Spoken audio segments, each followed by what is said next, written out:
selalu berusaha menyimpan sesuatu yang bisa membawa manfaat, baik untuk dirinya, untuk anak cucunya, maupun untuk keluarganya, untuk masa kini dan masa depannya. Kadang simpanan itu berbentuk uang, kadang berupa tanah, lain saat berbentuk pabrik, dan lain sebagainya. Sementara masa depan yang paling pasti adalah akhirat.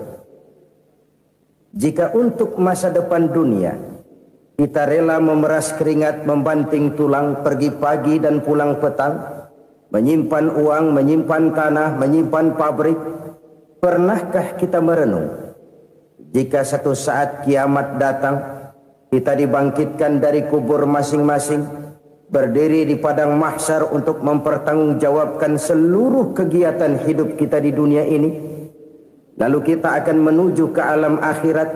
Sudahkah kita mempunyai simpanan untuk akhirat kita? Pada pertemuan kali ini saya ingin menyampaikan sebuah hadis di mana Rasulullah sallallahu alaihi wasallam bersabda, arba'un min kanzil jannah. Simpanan sorga ada 4 macam. Yang pertama, ikhfa'us sadaqah, menyembunyikan sedekah. Saudara-saudara kaum muslimin, sebagaimana yang kita maklum bahwa Allah Subhanahu wa taala melebihkan sebagian rezeki dari kita terhadap yang lain. Ada yang kaya, ada yang setengah kaya, ada yang miskin, ada yang setengah miskin, dan selanjutnya. Ada yang gajinya kecil tapi penghasilannya gede. Ada yang penghasilannya gede tapi nggak punya gaji. Ada juga yang memang gajinya gede dan penghasilannya gede. Kelebihan rezeki merupakan sunnatullah dan tidak harus membuat kita merasa lebih dari yang lain. Bahkan sebaliknya, kelebihan itu harus membuat kita ringan tangan untuk menolong mereka yang memang memerlukan pertolongan. Kalau saudara diberikan ilmu, maka pertanyaan akhirat cuma satu, ilmumu kau amalkan untuk apa?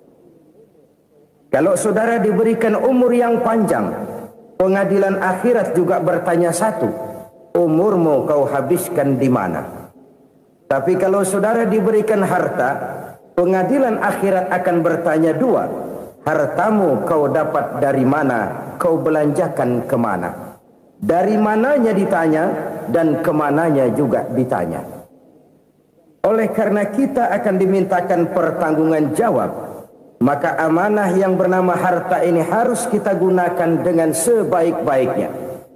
Ada penggunaan yang merupakan kewajiban, itu zakat namanya. Ada penggunaan yang sewaktu-waktu, itu infak namanya. Ada yang lebih sewaktu-waktu lagi, dan itu sedekah namanya.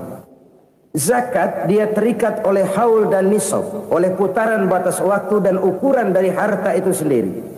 Sedangkan infak terikat oleh situasi dan kondisi perekonomian seseorang. Sedangkan sedekah tidak terikat dengan apapun. Dalam kondisi seperti apapun kita bisa melakukan sedekah dengan yang terkecil sekalipun. Sampai-sampai Rasulullah sallallahu alaihi wasallam mengajarkan, la tahqiranna minal ma'rufi syai'an walau an talqa akhaka biwajhin talik. Atau ada hadis, tabassumuka fi wajhi akhika laka shadaqah. Senyumanmu kepada temanmu adalah sedekah. Jadi untuk melakukan sedekah tidak harus dalam berbentuk uang. Dengan ilmu kita bisa sedekah, dengan tenaga kita bisa bersedekah, dengan pikiran kita bisa bersedekah, bahkan senyum kepada teman itu pun sedekah. Jadi kalau sedekah dengan uang memang belum punya uang, nyengir aja banyakin. Itu asal pada tempatnya, jangan lalu ketemu tiang listrik cengengesan. Tentu tidak pada tempatnya dan tidak wajar. Nah, sedekah yang paling dicintai Allah adalah sedekah yang disembunyikan. Artinya jauh dari sifat riya. Kan kadang-kadang ada orang sedekah itu disebutkan namanya, apa tidak bagus? Kalau memang niatnya ikhlas, ya bagus-bagus saja. Untuk memberikan sugesti kepada yang lain. Di Fulan bin Fulan nyumbang sekian, diumumkan. Boleh kalau niatnya untuk memberikan rangsangan kepada yang lain supaya dia menyumbang lebih besar dari orang tadi. Tapi kalau itu mendatangkan riya, maka sedekah yang paling dicintai Allah adalah sedekah yang disembunyikan. Tangan kiri saja tidak tahu apa yang diberikan oleh tangan kanan. Sedekah yang dilakukan dengan ikhlas akan merupakan perbendaharaan surga, tersembunyi dari pandangan orang lain, tidak seorang pun tahu. Karena memang sikap yang baik adalah melupakan kebaikan dan mengingat kesalahan. Itu salah satu ciri orang bahagia. Orang yang selalu mengingat kesalahannya dan berusaha melupakan segala kebaikannya. Kalau dia akan berada kebaikan, dia tidak bisa ikut, dia merasa rugi karena dia merasa belum pernah berbuat baik. Tapi kalau akan melakukan kesalahan baru, dia ingat kesalahan yang sudah-sudah, sehingga terhalang baginya untuk melakukan satu kesalahan baru. Demikianlah saudara-saudara, bahwa Allah melebihkan rizki sebagian kita dari yang lain, agar terjadi tolong-menolong dalam kehidupan ini. Jadi kesenjangan yang nature, kesenjangan yang alami, itu sunnatullah. Ada yang kaya, ada yang miskin, ada yang kelas menengah. Nah, kenapa lalu sekarang kita berusaha mengentaskan kemiskinan? Oleh karena adanya kesenjangan struktural. Kalau yang kaya bisa semakin kaya, kenapa yang miskin tidak bisa naik jadi ikut sedikit kaya? Sebab pada dasarnya Islam adalah agama yang sejak turunnya sudah berupaya memerangi kemiskinan. Bahkan dikatakan kemiskinan itu mendekatkan kepada kekufuran. Orang kalau miskin udah dekat banget sama kafir. Gampang menjadi kafir. Berapa banyak saudara-saudara kita yang oleh karena soal perut, oleh karena soal materi, terpaksa meninggalkan dan menanggalkan akidahnya. Menjual petunjuk yang diberikan Allah dengan kesenangan dunia yang cuma sebentar ini. Na'udzubillah, thumma na'udzubillah. Jadi makin kita sembunyikan satu sedekah, semakin banyak perbendaharaan kita di surga. Sedekah yang paling dicintai Allah adalah sedekah yang disembunyikan. Malahan ada seorang sufi, dia punya kebiasaan kalau pergi sholat Jumat dia bawa uang, itu uang dia taruh di bawah tikar masjid. Dia niat sedekah kepada siapa saja yang nemuin itu duit. Maksudnya apa? Supaya yang nemuin nggak tahu siapa yang punya duit. Demikian dia saking ingin menyembunyikan sedekahnya. Karena sifat riya itu bisa memakan amal kita sendiri. Riya itu termasuk menyebut-nyebut kebaikan kita. Orang yang suka nepuk dada, sedikit-sedikit ngitungnya kalau enggak gua. Tuh kalau enggak gua tuh. Tuh yang belas itu kalau enggak gua, kalau enggak gua. Iya kalau enggak lu kenapa emang? Orang yang suka menepuk jasad. Tuh, biasanya memang begitu saudara-saudara. Kalau perang lagi berkecamuk, orang enggak sempat ngaku jadi pahlawan. Tapi begitu perang selesai, yang kagak kenal bedil ngaku pahlawan, mas. Itu sesuatu yang biasa. Oleh karenanya, orang-orang yang ikhlas dalam bersedekah, disembunyikannya sedekah itu, Allah cinta betul. Malahan ada hadis memberikan jaminan, inna sedaqatal mar'il muslimi tazidu fil umri wa tadfa'u mitatas su'i. Sesungguhnya sedekahnya seorang mukmin tazidu fil umri, bisa menambah umur panjang, wa tadfa'u mitatas su'i, dan menyelamatkan manusia dari mati secara su'ul khatimah. Jadi siapa yang kepengen panjang umur, banyaklah sedekah. Yang bosan hidup, pelit terus. Sedekah menambah panjang umur dan menyelamatkan manusia dari mati secara su'ul khatimah. Pak, katanya umur itu nggak bisa ditambah, nggak bisa dikurangin. Kapan? Kalau ajal sudah datang. Wa idza jaa ajaluhum la yastakhiruna sa'atan wa la yastaqdimun. Kalau ajal datang tidak bisa dimajukan, tidak bisa dimundurkan. Itu kalau ajal sudah datang. Tidak bisa lagi umur ditambah dikurangi, sudah datang. Tapi kalau belum datang, itu kan haknya Allah. Mau ditambah, mau dikurangi, hak prerogatif Allah. Sebagai pencipta manusia, Allah maha kuasa dan maha mampu. Sedekah ini menambah panjang umur dan menyelamatkan manusia dari mati secara su'ul khatimah. Orang mati kan sama ya, kondisinya mati, nggak nafas. Tapi hakikat mati kan lain-lain. Ada yang mati itu husnul khatimah, baik akhirnya.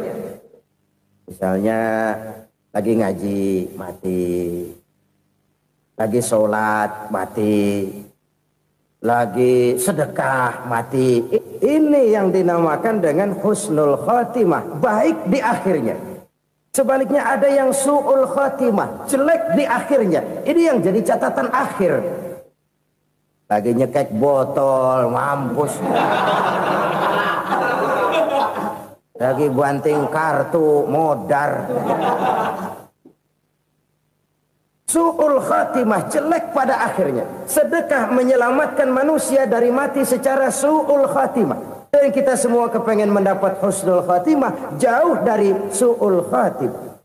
Oleh sebab itu yang bisa menyelamatkan kita dari penyakit itu antara lain adalah sedekah yang disembunyikan, yang dikerjakan dengan ikhlas karena Allah.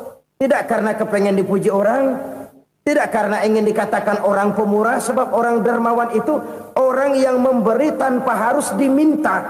Kalau masih harus diminta, ya belum dermawan namanya, masih harus diminta. Kalau nggak diminta ya tulus, lolos, polos. Saudara-saudara kaum muslimin rahimakumullah. Harta adalah amanat dan akan kita pertanggungjawabkan. Allah melebihkan rizki sebagian kita dari yang lain agar kita saling tolong menolong, bantu membantu. Nabi janjikan siapa yang meringankan beban saudaranya muslim di dunia, Allah akan meringankan bebannya di akhirat nanti. Sebuah jaminan dari baginda Nabi. Si orang yang kita bantu barangkali tidak bisa membalas, Allah yang akan membalas lewat jalan lain yang tidak pernah kita sangka-sangka. Ada orang tanya, Pak, ini ada orang nyumbang masjid sambil marah-marah, bagaimana? Saya bilang sumbangannya aja ambil, marahnya jangan. Marahnya jangan diambil, itu urusan dia. Saudara-saudara kaum muslimin rahimakumullah. Umat Islam ini kan umat yang punya potensi besar. Kadang kita merenung, kenapa kadang-kadang pembangunan masjid kok lambat sekali? Kalau hotel hari ini peletakan pertama, bulan depan peresmian. Supermarket hari ini peletakan batu pertama, minggu depan peresmian. Tapi kalau sudah yang namanya masjid, kadang-kadang peletakan batu pertama sekaligus jadi batu terakhir. 3 tahun, 4 tahun, campur nebar jalak di jalanan, duit dijaring kayak ikan sepat. Apa tidak ada orang Islam yang kaya? Banyak. Apa tidak ada pengusaha muslim yang jadi konglomerat? Ada. Lalu yang belum banyak itu yang komit terhadap nilai-nilai agamanya.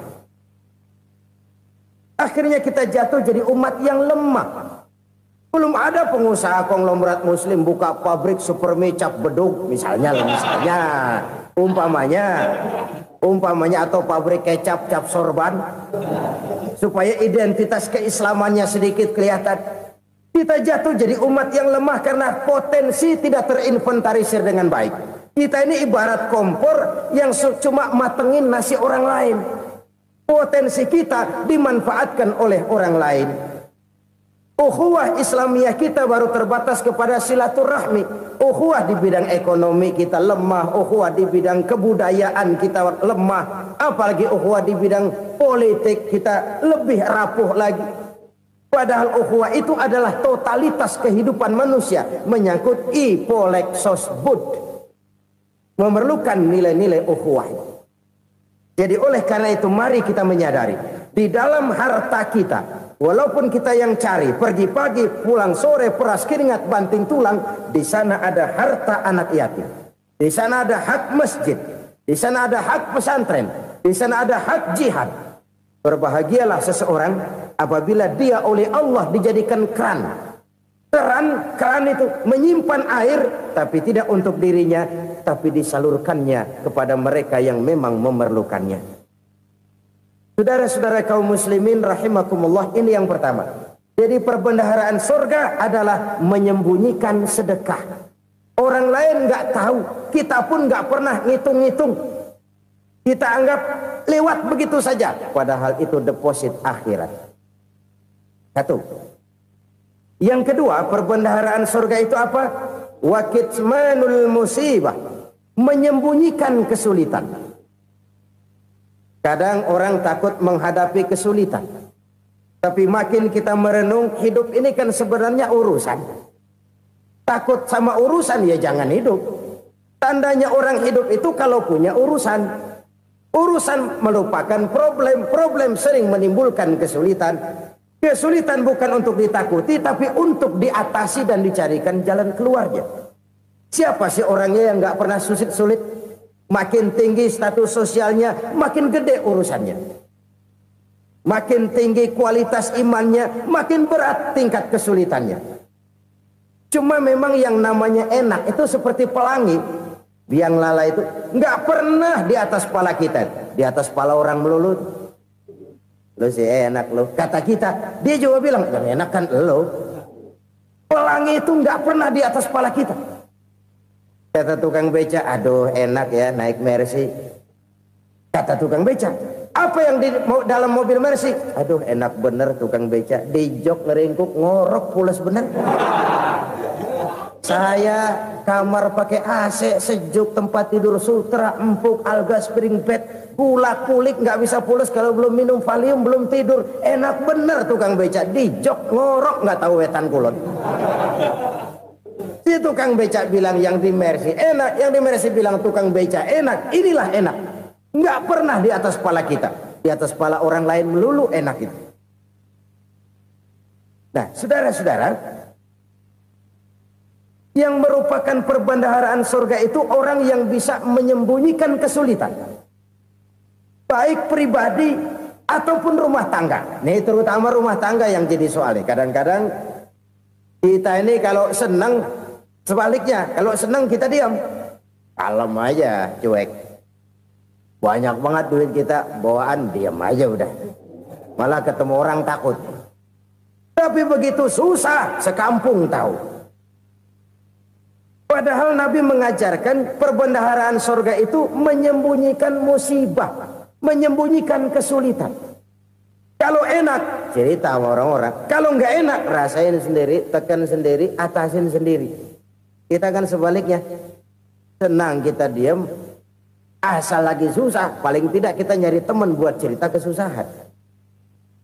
Siapa orangnya yang nggak pernah susah? Cuma soalnya bagaimana kita mengatasi kesusahan itu sendiri.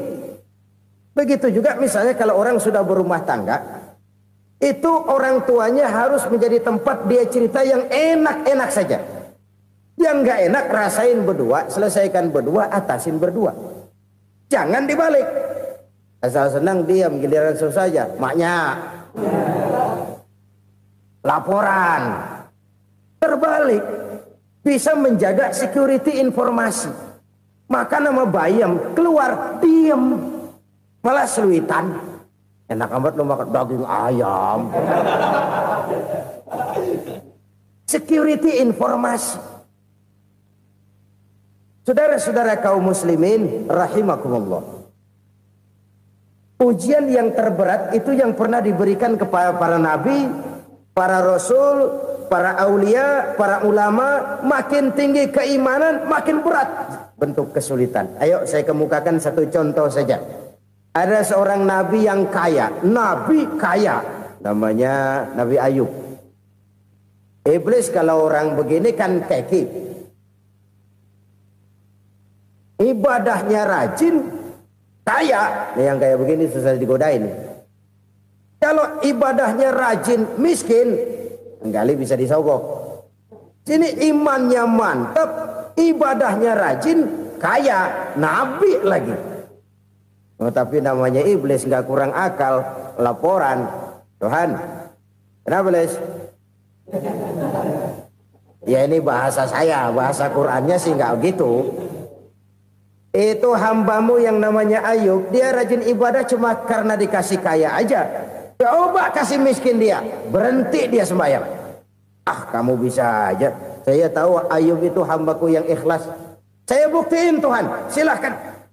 Dibuktiinlah, iblis turun ke alam ini. Yang mula-mula dia lakukan, dia rusak sawah ladang Nabi Ayub. Dia binasakan binatang ternak Nabi Ayub. Sehingga dalam waktu singkat, jatuhlah Nabi Ayub dari orang paling kaya jadi orang paling miskin. Beliau masih ibadah di mihrab dalam masjid. Datang iblis. Saudara Ayub, ya, lagi ngapain? Ibadah. Nyembah Allah, nyembah Allah. Oh, percuma. Kenapa? Tuhan yang ente sembah nih, dia udah bikin miskin ente.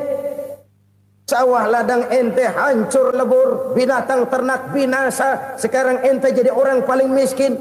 Ngapain nyembah Tuhan kayak begitu? Tekor. Udah berhenti dah ibadah, berhenti ibadah. Ini iblis sama Tuhan laporannya lain, yang dikerjakan kepada Nabi Ayub juga lain. Benar begitu iblis kata Nabi Ayub? Iya. Sawah ladang saya habis, buras. Binatang ternak saya binasa, binasa. Saya miskin, bangpak. Apa jawab Nabi Ayub? Bukan innalillahi, ya ini hebat. Alhamdulillahillazi a'tani wa akhza minni.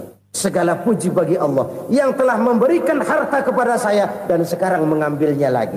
Alhamdulillah. Allah yang ngasih, Allah yang ambil. Itu mah urusan Allah. Iblis cuman ibadah jalan terus, sujud lagi Nabi Ayub. Iblis seleher gondok banget. Dasar Nabi nggak mempan dia apa-apain. Miskin malah alhamdulillah. Allah yang ngasih, Allah yang ngambil. Jadi kalau kita tidak komit, kita tidak terikat kepada kaya, miskin, senang, susah, apa yang bisa bikin kita susah? Jadikan kekayaan, kemiskinan, jadikan senang, susah sebagai anak buah yang bisa kita atur. Jangan kekayaan ngatur kita, jangan kemiskinan ngatur kita. Kita yang harus mengatur mereka. Senang, susah, kaya, miskin, bahagia, sengsara, jadikan itu anak buah yang bisa kita atur. Kalau sekarang kita kaya, lain saat boleh jadi kita miskin, semiskin-miskinnya. Allah yang ngasih, Allah yang ngambil. Tenaga mana yang bisa menghalangi? Ibadah jalan terus. Iblis makin gondok. Dasar Nabi loh. Akhirnya apa? Nabi Ayub dikerjain, diberikan penyakit. Demikian fatal penyakitnya. Bayangin, udah miskin sakit. Masya Allah. Miskin sakit. Sakitnya nggak lama, kira-kira 16 tahun. Istrinya 3, 2 mental minta ceraiin. Ngerawatin laki bengek begini. Senang belum tentu, susah udah pasti nih. Cerai aja, cerai dah. Cerai. Tinggal satu Siti Rahmah yang setia menemani beliau. Sesetia-setianya hati perempuan. Satu saat Siti Rahmah bilang, "Bang, iya, abang kan Nabi bang. Lalu namanya Nabi kan doanya jarang meleset bang. Maksud kamu minta kenapa sih sama Tuhan biar abang sembuh baik dah bang?" Siti Rahmah, iya. Saya sakit berapa tahun sih dah? 16 tahun bang. Sebelum ini saya sehat berapa tahun? Ya kira-kira 60 tahun bang. Nah coba ente banding-bandingin Rahmah. Saya dikasih sehat 60 tahun. Dikasih sakit 16 tahun. Sudah nggak sabar. Mau doa kepada Allah minta sembuh. Saya malu. Malu kepada Allah. Diuji dengan yang luar biasa seperti ini. Tidak mengganggu stabilitas kehambaannya. Dia tetap menghamba kepada Allah subhanahu wa ta'ala. Saudara-saudara kaum muslimin rahimakumullah. Kunci menghadapi kesulitan itu apa? Allah jelaskan dalam satu ayat, wa basyiris sabirin alladzina iza asabathum musibah qalu inna lillahi wa inna ilaihi raji'un. Gembirakan orang-orang yang sabar Siapa mereka itu? Yang apabila mendapat musibah mereka kembali kepada keyakinan dasar, segalanya dari Allah dan segalanya akan kembali kepada Allah. Ini konsepsi dasar dari sikap muslim dalam menghadapi berbagai kesulitan. Segalanya dari Allah, segalanya akan kembali kepada Allah. Kalau ini sudah kondisi dasarnya, maka kita akan lapang menghadapi kenyataan bagaimanapun pahitnya. Apakah itu namanya miskin, apakah itu namanya sakit, bahkan maut sekalipun. Maut sekalipun. Segalanya dari Allah, segalanya akan kembali kepada Allah. Ini sikap hidup, bukan sekedar ucapan. Kita kadang-kadang menjadikannya sebagai ucapan. Mulutnya sehingga berhenti, innalillahi wa inna ilaihi rajiun, tapi nangisnya terus gerung-gerungan. Bukan itu, ini kesadaran moral. Kalau segalanya dari Allah, segalanya kembali kepada Allah, kan sebenarnya cuma nunggu giliran. Hari ini saya nyembayangin dia, entah hari apa saya disembayangin orang. Hari ini saya antar dia ke kubur, entah hari apa orang nganterin saya ke kubur. Hari ini saya tahlilkan dia, entah nanti kapan orang tahlilkan saya. Segalanya dari Allah, segalanya akan kembali juga kepada Allah. Oleh sebab itu saudara-saudara, kesulitan bukan untuk ditakuti. Kesulitan justru untuk diatasi, dicarikan jalan keluarnya.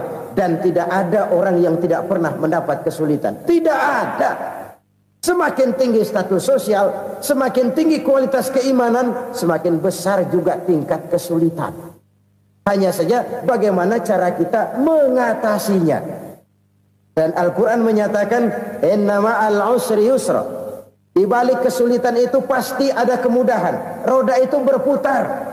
Karena itu Rasulullah Sallallahu Alaihi Wasallam mengingatkan kepada kita, ta'arraf ilallahi firraha ya'rifka fisyiddah. Ingatlah kepada Allah di waktu kamu senang, supaya Allah ingat kepada kamu di waktu kamu susah. Kalau waktu senang kita ingat kepada Allah, kita susah, Allah tidak akan meninggalkan kita. Tapi kalau waktu senang kita jauh dari Allah, sujud tidak sempat, dengan masjid jauh, ketika senang kita lupakan Allah. Nanti begitu kita susah, Allah lupakan kita. Dan itu menyakitkan. Oleh karena itu orang-orang tua kita dulu bilang, kalau lagi sehat ingat-ingat lu bakal sakit nanti. Kalau lagi kaya ingat-ingat satu saat kita bakal jatuh miskin. Bahkan kalau lagi muda ingat-ingat kita bakal tua. Dan yang terpenting kalau lagi hidup ingat-ingat kita bakal mati. Saudara-saudara kaum muslimin rahimakumullah. Jadi yang kedua yang merupakan perbendaharaan surga, menyembunyikan musibah. Saudara-saudara kaum muslimin rahimakumullah. Hal ketiga yang merupakan perbendaharaan surga adalah wasilatur rahmi. Orang yang suka bersilaturahmi. Sebagaimana yang kita maklum bahwa manusia adalah makhluk yang disebut zon politika. Makhluk sosial yang tidak mungkin hidup sendiri-sendiri. Betapa dan siapapun kita memerlukan orang lain. Bodoh betul manusia kalau tinggal di tengah masyarakat tapi tidak mau bermasyarakat. Merasa hebat sendiri, pinter sendiri, gagah sendiri, kaya sendiri. Mungkin kalau mati juga ngubur sendiri. Jangankan kita di sini, di sorga saja Nabi Adam waktu sendirian bengong melulu, mondar mandir. Allah tegur dam sepi dam. Ya ini kalau bahasa saya. Iya Tuhan sepi ini nggak ada coret-corekan pisan ini. Diciptakan Siti Hawa baru anteng Nabi Adam. Itu di sorga. Cobalah. Umpamanya saudara tinggal di Jakarta nih. Kaya bener. Apaan aja di Jakarta punya saudara dah. Jembatan Semanggi ambil. Monas, Buntel bawa pulang. Hotel-hotel ambil semua. Cuman tinggal di Jakarta sendirian, apa enaknya? Betapa dan siapapun kita perlu orang lain. Tidak ada seorang pun yang bisa memenuhi kebutuhan hidupnya secara sendiri-sendiri. Nah, Islam telah menyelamatkan manusia dari ras diskriminasi. Mengikat manusia dengan persaudaraan yang berlandaskan kepada akidah. Karena itu dianjurkan bersilaturahmi. Bahkan Nabi menyatakan, man arada ayyubsata lahu fi rizqihi wa yunsa'a fi atharihi falyasil rahimah. Siapa yang kepengen diluaskan rezekinya dan dipanjangkan usianya, banyaklah ia bersilaturahmi. Siapa yang kepengen dimudahkan rezekinya, hendaknya ia banyak bersilaturahmi. Kalau banyak teman, kesulitan kan paling tidak ada tempat cerita. Udah susah, sendirian kita pikirin diri, nggak ada tempat tukar pikiran. Cepet banget sama bengek. Dilawan sendiri. Nah, secara makro kita bisa berkata, tidak mungkin ada kemenangan kalau tidak ada kekuatan. Tidak ada kekuatan kalau tidak ada kesatuan dan persatuan. Tidak mungkin ada kesatuan dan persatuan tanpa semangat silaturahmi. Kalau umat Islam mau menang, dia harus kuat. Kalau umat Islam mau kuat, dia harus bersatu. Kalau umat Islam mau bersatu, dia harus membudayakan silaturahmi ini. Bahkan sampai-sampai kata Nabi, kalau bisa cari nilai tambah. Apa? Silman qata'ak. Bersilaturahmilah kau kepada orang yang marah denganmu. Masya Allah, indahnya ajaran agama kita. Orang yang marah pun kepada kita, kata Nabi, kalau bisa bersilaturahmilah kepadanya, kepada orang yang marah itu. Di situ nilai tambah. Cuman jujur nih hadis, ngucapinnya gampang, ngamalinnya yang berat banget. Orang marah sama kita, kita disuruh silaturahmi. Ada apa malu? Lu marah, ada gua marahan lagi. Tunggu pikirin.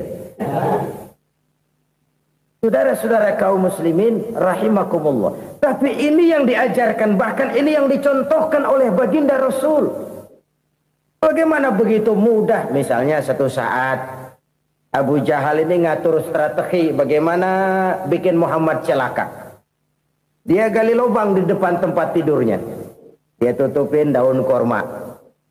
Terus dia panggil seseorang, ke sini. Kasih tahu Muhammad, pamannya sakit keras, minta ditengokin. Berangkat orang ini ke sana. Muhammad, labbaik. Pamanmu sakit keras, dia minta ditengokin. Baik, saya akan datang menjenguk beliau. Berangkatlah Nabi ke rumah Abu Jahal tanpa prasangka apapun. Abu Jahal udah pasang setil, selimut 3 rangkap setengah dipakai, persis kayak orang meriang. Tapi sembari ngintip dari balik selimut, begitu Muhammad buka pintu, nah masuk perangkap nih. Muhammad jalan menuju tempat pembaringan. Makin lama makin dekat, makin lama makin dekat, makin dekat ke lubang yang dipasang oleh Abu Jahal itu. Dalam hati Abu Jahal, terus dah jatuh, mampus dah lo ini. Mampus lo hari ini nih. Apa yang terjadi? Malaikat Jibril datang. Muhammad, pamanmu cuma pura-pura sakit. Di depan tempat tidurnya ada lubang perangkap supaya kamu jatuh ke situ. Sudah, kamu pulang. Balik kanan Nabi. Sudah hampir jatuh ke lubang, balik kanan, pulang. Bayangin kecewanya Abu Jahal. Muhammad dikit lagi, Muhammad dikit lagi. Enggak paman, saya pulang aja. Emosi bangun dari tempat tidur, enggak sadar kalau lagi pura-pura sakit. Lompat ngejar Nabi, dia lupa dengan lubang yang dia gali. Usrak, nyemplung sendiri ke dalam lubang.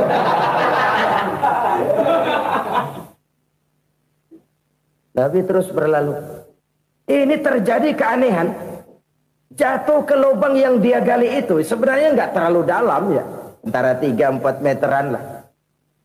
Tolong saya jatuh ke lubang ini. Datanglah pelayan-pelayannya itu. Angkat saya dari sini. Oh, yang ngulurin tambang. Satu gulung, belum juga nyampe itu tambang. Kurang, beli lagi ke warung. Sambung, ulur lagi, nggak juga bisa sampai. Wah, ini kerjaan Muhammad ini. Tolong, siapa salah seorang kamu ke rumah Muhammad, kasih tahu encangnya kecebur. Minta ditolongin. Sampaikan kepada Rasul. Kenapa? Pamanmu jatuh ke lubang, Muhammad minta tolong diangkatin. Tambang udah nyambung-nyambung nggak nyampe juga. Ya, nanti saya datang, saya tolong. Coba. Nyata-nyata orang berniat jahat mau mencelakakan dia. Datang dia menolong. Ini yang disebut air tuba dibalas air susu ya ini. Bukan sebaliknya. Air tuba dibalas air susu. Paman, kecebur ya? Iya Muhammad, tolong ini. Pegang tangan saya. Nabi ulurkan tangannya. Nyampe. Dipegang oleh Abu Jahal. Diangkat ke atas. Sampai atas. Apa kata Abu Jahal? Sihirmu memang hebat Muhammad. Udah ditolongin dikata sihir. Yang enak kita kemplang kan itu orang begitu. Urusan apa? Tapi inilah akhlak. Kalau bisa kamu bersilaturahmilah dengan orang yang marah kepadamu sekalipun. Orang marah kita tetap baik. So, kalau kita berbuat baik sama orang yang memang baik, rasanya sih biasa-biasa aja. Orang baik kita baik lagi. Ya draw aja, belum ada nilai tambah di situ. Baru ada nilai tambah kalau kita bisa berbuat baik kepada orang yang nyakitin kita. Itu namanya kita setingkat di atas dia. Dia sakitin kita, kita berbuat baik sama dia. Dia pelit sama kita, kita baik sama dia. Dia marahin kita, kita deketin dia. Di situ kita punya nilai tambah. Jadi siapa yang ingin diluaskan rezekinya kata Nabi dan dipanjangkan umurnya, hendaklah ia banyak-banyak bersilaturahmi. Sederhana sebenarnya silaturahmi, tapi silaturahmi membangkitkan semangat kesatuan dan persatuan. Kesatuan dan persatuan melahirkan kekuatan. Dalam matematika 1 ditambah 1 pasti 2. Tapi di tengah masyarakat 1 orang takut ditambah 1 orang takut, hasilnya jadi 2 orang setengah berani. Kenapa setengah berani? Karena udah berdua. Tadi pan takut sendirian. Kalau dia kumpul turu-turu takutlah jadi berani. Kita yang lemah, kita yang tidak berdaya, kita yang miskin, kalau mau kompak bersatu, apa yang nggak bisa kita kerjain? Apalagi tinggal di kota besar, pilihan cuma 2. Bertahan atau minggir. Bertahan atau minggir. Untuk bisa bertahan harus mampu bersaing. Untuk mampu bersaing harus punya keahlian. Keahlian harus ditunjang dengan pendidikan, ditambah oleh kekompakan sebagai umat. Udah miskin mencar mulu, orang injak kita. Orang nggak pandang urusan apa malu. Oleh karena itu silaturahmi pada hakikatnya merupakan roh dari ukhuwah yang diajarkan oleh agama kita. Bagaimana Islam menyelamatkan masyarakat manusia dari ras diskriminasi, mengikat manusia, dan tidak ada persaudaraan yang lebih indah selain persaudaraan yang diikat dengan nilai-nilai akidah. Sepanjang orang di jalan Allah, itulah saudara kita. Keluar dia dari jalan Allah, selesailah persaudaraan sampai di situ. Karena itu, kalau ingin menyimpan sesuatu di surga, banyaklah bersilaturahmi. Datang ke rumah ini, datang ke rumah itu, dan lain sebagainya. Itu simpanan kita di akhirat nanti. Ini yang ketiga. Saudara-saudara, yang keempat, perbendaharaan surga itu apa? Wa qawlu la hawla wa la quwwata illa billah. Ucapan la hawla wa la quwwata illa billah. Ibadah kan ada yang berat, modalnya besar. Bangun masjid berat, modalnya besar. Bangun rumah sakit berat, modalnya besar. Ada ibadah yang berat tapi modalnya ringan. Misalnya puasa. Puasa itu berat, mengendalikan nafsu. Kalau sekedar nggak makan nggak minum sih enteng. Mengendalikan nafsu itu jihad terbesar. Tapi kan modalnya ringan, cuma niat saja. Ini ibadah berat, modalnya ringan. Ada ibadah yang ringan, modalnya juga enteng. Seperti termasuk ucapan la haula wa la quwwata illa billah. Tanpa sadar, la haula wa la quwwata illa billah. Nyelengin tuh di surga. Nyelengin, kita nggak terasa. Nyelengin simpenan akhirat. La haula wa la quwwata illa billah. Nyimpan lagi. Kaget, la haula wa la quwwata illa billah. Nyimpan lagi. Banyak simpenan. Walaupun sebenarnya yang dimaksud di sini adalah kesadaran batin. Bahwa tidak ada daya dan kekuatan kecuali Allah. Itu intinya. Kita memulai pekerjaan disunahkan baca bismillah, kan begitu. Apa itu? Kesadaran moral. Bahwa ini saya bisa kerjakan. Saya kerjakan ini dengan menyebut nama Allah. Kenapa? Kalau Allah tidak memberikan daya dan kekuatan, mana mampu saya kerjakan ini. Maka saya kerjakan ini dengan menyebut nama Allah. Bismillah. Kesadaran moral. Manusia hanya wajib berusaha, tapi nggak pernah wajib berhasil. Banyak hal-hal yang kalau kita renungkan secara rasio nggak mungkin. Tapi jadi kenyataan. La haula wa la quwata illa billah. Tidak ada daya dan kekuatan kecuali bagi Allah semata-mata. Kesadaran moral akan kelemahan dan keterbatasan makhluk bernama manusia. Kadang kita kagum dengan otak, tapi kita sering lupa sama yang bikin otak. Padahal bagaimanapun hebatnya otak, yang bikin otak pasti lebih hebat dari otak. Nggak percaya? Silahkan otak-otakan. Inilah kecenderungan. Kita kagum dengan pesawat-pesawat mutakhir, bukan main besi gede banget terbang itu. Alangkah hebatnya. Lalu apa yang bikin otak tidak lebih hebat dari itu semua? Kita puji laut. Apa yang bikin laut tidak lebih hebat dari laut itu? La haula wa la quwata illa billah. Tidak ada daya dan kekuatan kecuali Allah. Apa yang bisa kita lakukan kalau tidak karena daya dan kemampuan yang diberikan oleh Allah kepada kita? Lahirlah sikap tawadu, rendah hati, tidak melonjak menjadi angkuh dan sombong, sadar akan kelemahan dan keterbatasan diri sebagai makhluk yang diciptakan oleh Allah Subhanahu wa taala. Jadi satu sisi ini ucapan yang berpahala, la haula, jadi wiridan. Pada sisi lain ini kesadaran moral, sikap mental, kesadaran batin bahwa yang punya daya dan kekuatan itu cuma Allah. Kita nggak pantas untuk sombong, sebab sombong itu pakaiannya Allah. Kita nggak sedang pakai pakaian Allah, kegedean. Dan makin kita renungi, makin terbentur. Apa sih yang bisa kita sombongin? Kita mau sombong apa? Kaya, pintar, itu kan semua relatif. Di atas langit masih ada langit lagi. Jadi oleh karenanya, marilah kita menyadari, manusia hanya wajib berusaha, tapi tidak pernah wajib berhasil. Yang berusaha saja tidak wajib berhasil, apalagi yang tidak berusaha. Islam bukan agama orang pemalas yang selesai sholat lalu endelohom, nggelenggem ayem-ayem. Tapi Islam bukan agama orang sombong yang setelah berusaha lalu tidak memerlukan Allah. Kita bisa saja bikin proyeksi, tahun sekian kita bakal panen besar menurut perhitungan otak. Tapi ada kejadian lain. Apa? Tikus ngambek. Habis itu dimakanin tikus, panen gagal. Proyeksi rasional gagal oleh tikus-tikus yang ngambek itu. Bisa saja terjadi. Tahun depan kita panen besar, urung. Kenapa? Musim panas panjang. Dan sekarang ini koran-koran bikin berita musim mengalami penyelewengan.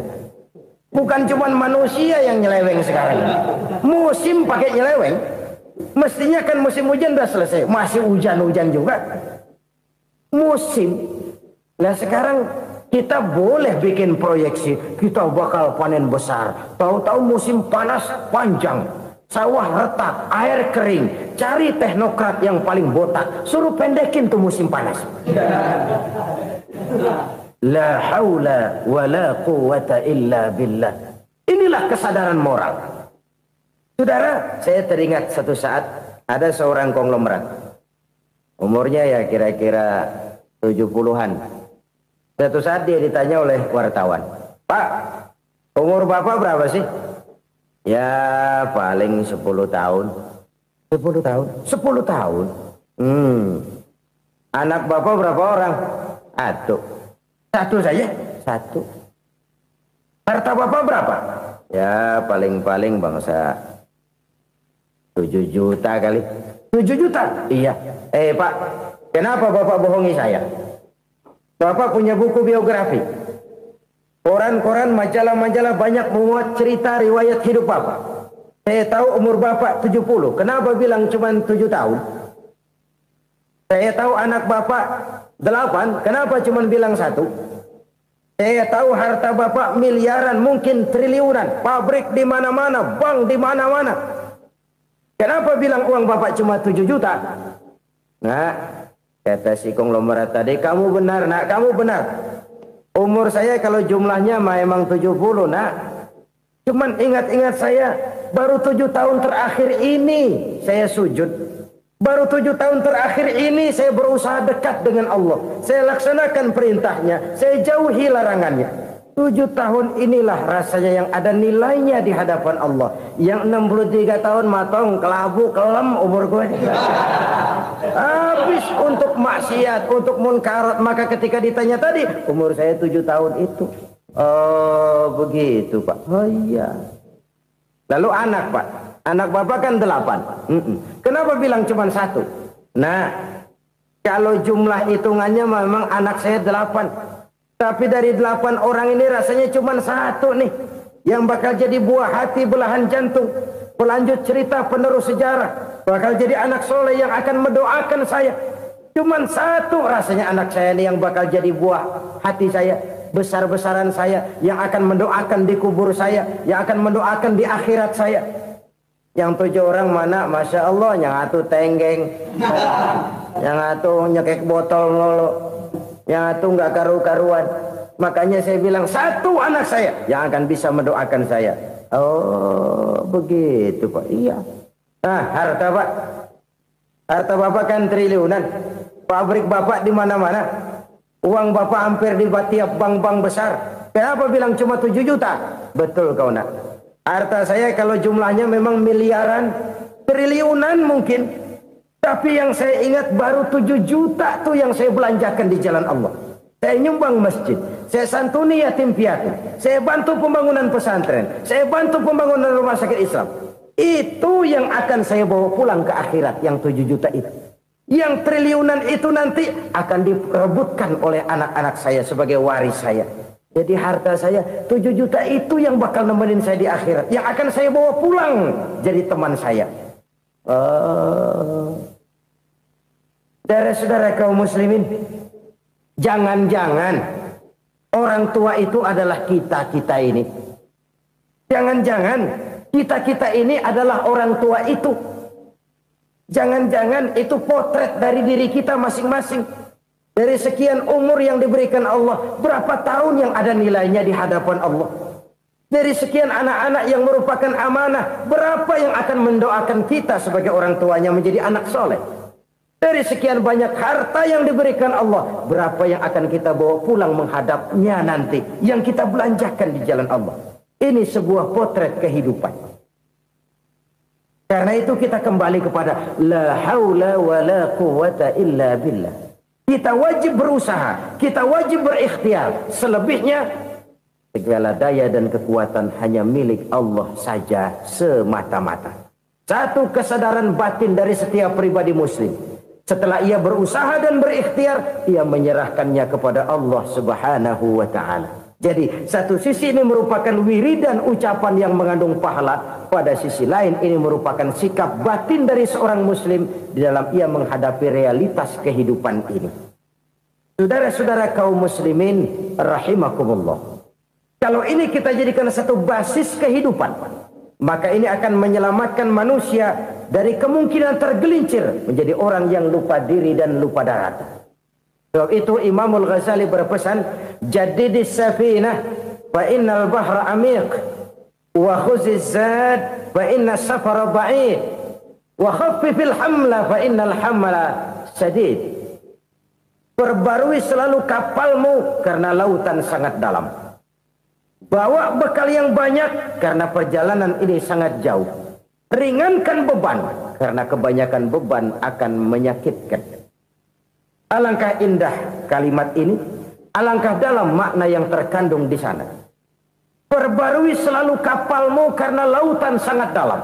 Apa artinya ini? Jaga mentalmu baik-baik. Pelihara imanmu baik-baik karena hidup penuh cobaan seperti lautan. Kita kalau berlayar di lautan kan kadang-kadang tenang, angin bertiup sepoi-sepoi basah. Jika malam datang bintang gemintang bertabur menghias cakrawala. rembulan memantulkan sinarnya dengan indah. Dalam keadaan begitu berlayar enak. Tapi lain saat ombak menggunung, halilintar menyambar, angin topan bertiup. Berapa banyak sudah saudara-saudara kita yang tenggelam di lautan dunia tanpa sadar bahwa dia belum sampai kepada pantai yang akan dituju. Berapa banyak sudah saudara-saudara kita yang tenggelam di lautan dunia ini tanpa sempat bangkit lagi. Dia menyangka sudah sampai kepada tujuannya. Hati-hati kapal jangan sampai bocor karena lautan sangat dalam. Iman ini jaga baik-baik karena hidup penuh dengan ujian. Wa khuzizat fa inna safara ba'id. Bawa bekal yang banyak karena perjalanan sangat jauh. Saudara mau ke Bandung, bawa duit. Saudara mau ke Surabaya, banyakan lagi duitnya. Saudara mau ke Mekah, gepokan, iketan tuh duit nggak lembaran lagi. Makin jauh perjalanan, makin banyak bekal yang harus kita bawa. Kalau saudara dari Jakarta mau ke Surabaya, kagak bawa duit berangkat juga, itu sih bukan berani namanya, nekat. Sampai Surabaya belum tentu, sengsara di jalan udah pasti. Kenapa? Nggak bawa bekal berangkat. Sama juga kita nih, misalnya belum sempat sembahyang, mati. Waduh, berani banget orang. Belum punya bekal, mati. Sengsara di jalan. Atau bekal tidak cukup. Dari Jakarta saudara mau ke Surabaya, bawa duit 500 perak. Paling jauh Cikampek nyampenya itu. Paling jauh itu. Antara jauhnya perjalanan dengan bekal yang saudara bawa tidak seimbang. Hidup ini perjalanan panjang. A walking tour. Dimulai dari alam arwah. Sebelum jasad diciptakan, roh diciptakan lebih dulu. Dari situ pindah ke alam rahim. Dari alam rahim pindah ke alam dunia. Dari alam dunia pindah ke alam barzah. Baru menuju akhirat. Satu perjalanan panjang. Kalau bekal tidak bawa, sengsara di jalan. Bawa bekal yang banyak karena perjalanan ini sangat jauh. Wa khaffifil hamla, ringankan beban karena beban itu cuma akan menyulitkan. Kalau bekal itu sih keperluan, tapi beban nggak kita perluin, cuma ngeberat-beratin. Apa ini beban? Dosa. Kecurangan, kebatilan, kezoliman, ketidakadilan, kesewenang-wenangan. Itu akan jadi beban kita di akhirat. Alangkah celakanya, perjalanan panjang, bekal tidak bawa, beban kelewat banyak. Alamat sengsara di jalan. Pahala tidak ada, dosa berlipat ganda. Na'udzubillah, summa na'udzubillah. Kalau kita rangkum nasihat Al-Ghazali dengan kisah si konglomerat tadi, kita akan mengambil kesimpulan. Pertama, bekal terbaik dalam menghadapi gejolak kehidupan ini tidak lain adalah iman. Yang kedua, pahala dan dosa. Dua hal kontroversial. Pahala adalah bekal, dosa adalah beban. Tapi kita sekarang kan tidak begitu terangsang kepada yang abstrak. Orang berlomba mencari yang konkret-konkret saja. Yang real. Kalau memang dosa, benjol dong. Kira-kira begitu. Kira-kira begitu. Persis orang Yahudi dulu. Orang Yahudi itu kan pernah minta kepada Nabi Musa. Ya Musa lan nu'mina laka hatta narallaha jahrah. Musa, kami nggak bakal mau beriman kepada Allah kalau belum kami lihat Allah ada nongkrong di depan kami. Kalau memang Tuhan ada, taruh dong di depan kami. Mau yang konkret-konkret saja. Kalau memang dosa, benjol dong. Kalau memang pahala, berasa dong. Orang terangsang kepada yang real, yang konkret-konkret saja. Karena itu, untuk mengejar dosa, orang mau bayar. Tapi untuk mengejar pahala, walaupun tidak bayar, orang segan. Ini yang dikatakan oleh Nabi, kamu mengharapkan ke surga, tapi kamu berat melaksanakan sesuatu yang bisa membawa kamu ke surga. Kamu ingin jauh dari neraka, tapi tiap saat kamu lakukan perbuatan-perbuatan yang justru menjerumuskan kamu ke neraka. Idda'aitum an-najata minan nar wa ramaitum fiha anfusakum. Kamu ingin selamat dari neraka, tapi kamu lemparkan diri kamu ke neraka. Kamu ingin masuk surga, tapi berat sekali kamu melakukan perbuatan-perbuatan yang bisa menyampaikan kamu di surga. Saudara-saudara kaum muslimin rahimakumullah. Jadi hal keempat yang merupakan perbendaharaan surga adalah la haula wa la quwwata illa billah. Satu sisi ini merupakan ucapan yang memperberat timbangan akhirat. Pada sisi lain ini merupakan sikap hidup seorang muslim. Kesadaran batin yang sangat dalam bahwa tidak ada daya dan kekuatan kecuali Allah. Dan itu kita simbolkan pada saat memulai pekerjaan dengan Bismillah, dengan menyebut nama Allah. Satu kesadaran moral, saya hanya bisa melakukan ini karena diberikan daya dan kekuatan oleh Allah. Lahirlah sikap tawadu, rendah hati, tidak melonjak menjadi angkuh dan sombong. Saudara-saudara, sampai sini dulu jumpa kita kali ini. Semoga 4 perbendaharaan surga ini dapat kita lakukan, yang kelak akan merupakan bekal kita di kemudian hari nanti. Amin ya rabbal alamin. Bapak-bapak, ibu-ibu, saudara-saudara kaum muslimin rahimakumullah. Di dalam kehidupan kita sebagai seorang muslim, minimal 5 kali dalam sehari semalam kita mendengar seruan untuk mendirikan solat yang disebut azan. Ada kalimat menarik di dalam kalimat azan itu, yakni seruan hayya 'alal falah, marilah menuju kepada keberuntungan, marilah meraih kemenangan. Seruan ini adalah kecenderungan dari setiap manusia, apapun warna kulitnya. Artinya, setiap orang dalam hidup selalu ingin meraih dan mencari kemenangan. Kemenangan akan melahirkan kepuasan batin, dan kepuasan batin memberikan kebahagiaan. Sedangkan kekalahan melahirkan penderitaan batin, dan penderitaan batin menjerumuskan seseorang di dalam berbagai bentuk kerugian. Jikalau inilah seruan azan, maka masalahnya ialah apa yang menyebabkan kita meraih kemenangan. Al-Quranul Karim memberikan tuntunan dan ajaran kepada kita bahwa orang-orang yang memperoleh kemenangan itu tidak lain adalah orang-orang yang bertakwa. Hanyalah mereka yang bertakwa kepada Allah Subhanahu wa ta'ala pada akhirnya akan tampil sebagai pemenang. Lalu siapa orang yang bertakwa itu? Dijelaskan dalam awal-awal Al-Baqarah, orang yang bertakwa yang akan meraih kemenangan. Pertama, allazina yu'minuna bil ghaib, yaitu orang-orang yang beriman kepada yang gaib. Percaya bahwa ada alam yang gaib, alam yang abstrak, alam yang tidak bisa dijangkau oleh salah satu daripada panca indera kita. Mereka percaya dan beriman kepada adanya malaikat, beriman kepada adanya iblis dan jin, beriman kepada adanya alam kubur, beriman kepada adanya alam mahsyar, beriman kepada adanya alam akhirat, beriman kepada adanya surga dan neraka. Beriman bukan cuma sekedar beriman dalam ucapan bibir saja, tetapi beriman yang nilai iman itu mampu mewarnai gerak dan gaya hidupnya. Iman yang meresap sampai ke tulang sumsum, kemudian memberikan dampak positif di dalam kehidupan manusia.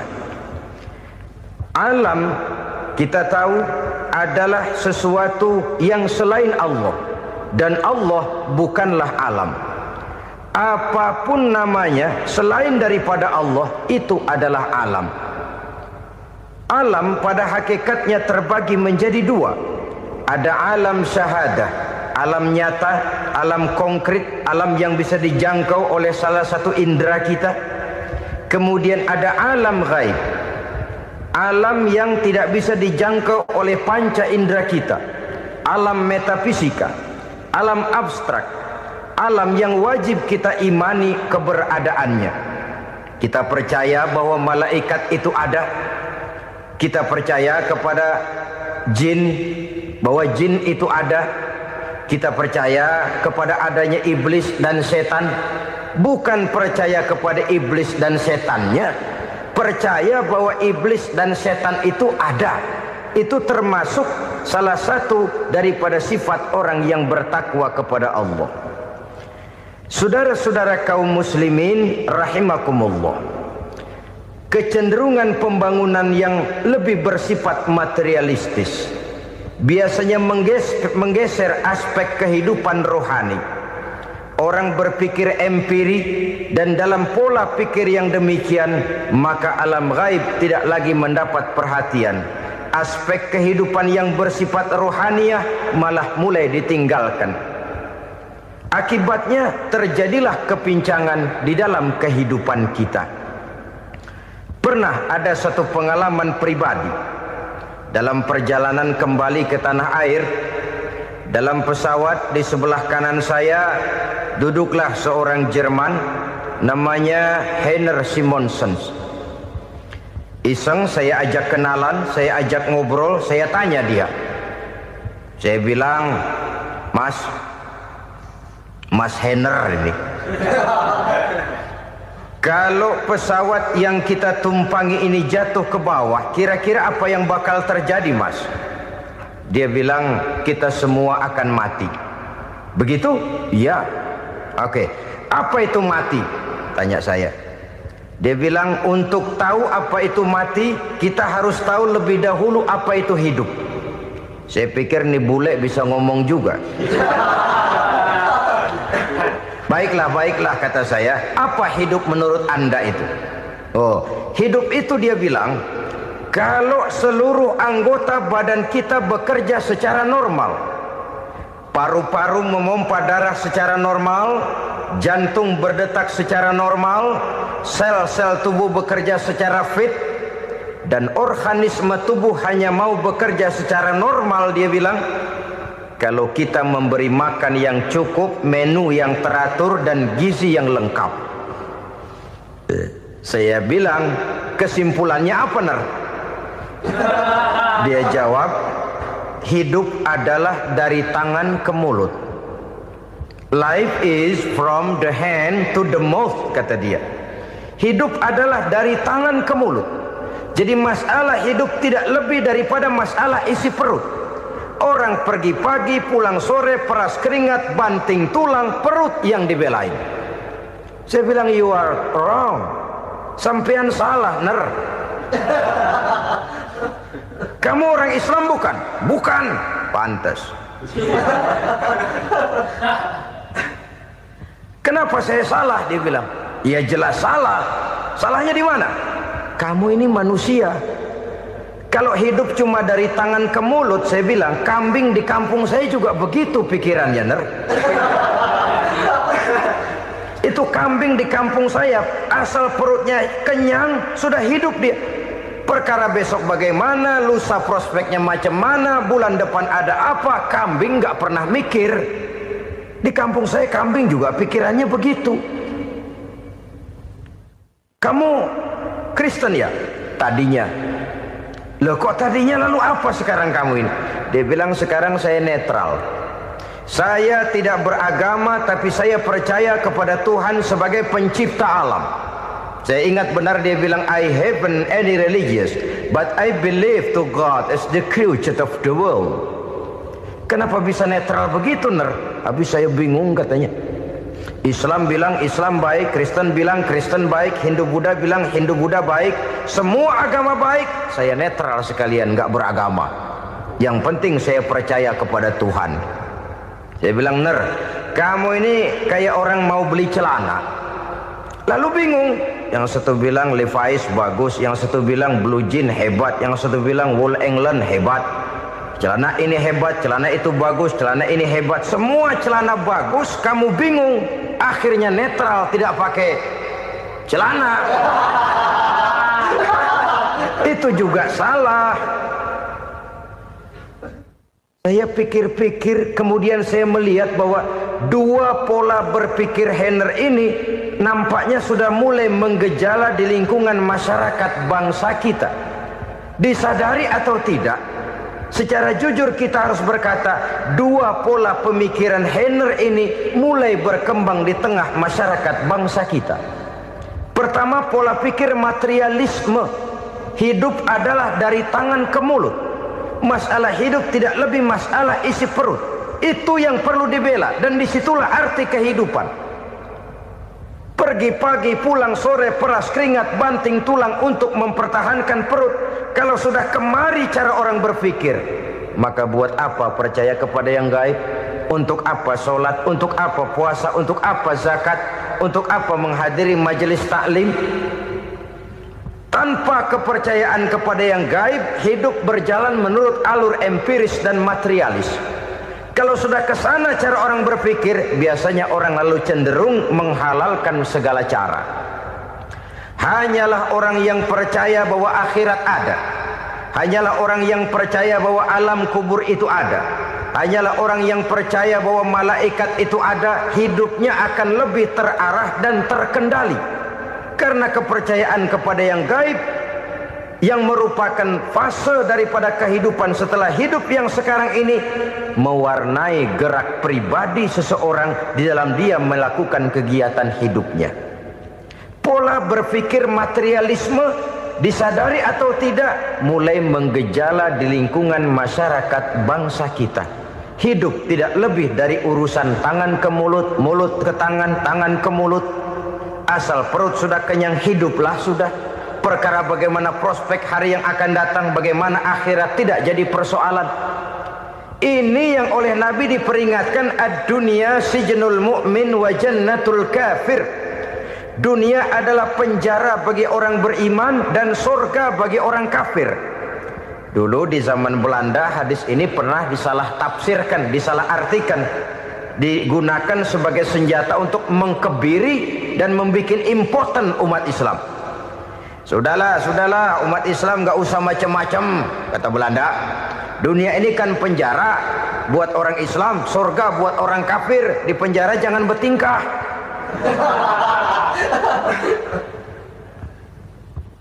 Pengertiannya tidak begitu. Dunia adalah penjara bagi orang mukmin. Artinya dalam kehidupan dunia seorang mukmin tidak bebas memperturutkan hawa nafsunya. Di penjara hawa nafsunya itu. Sebaliknya, surga bagi orang-orang kafir. Buat orang kafir, surgalah dunia ini.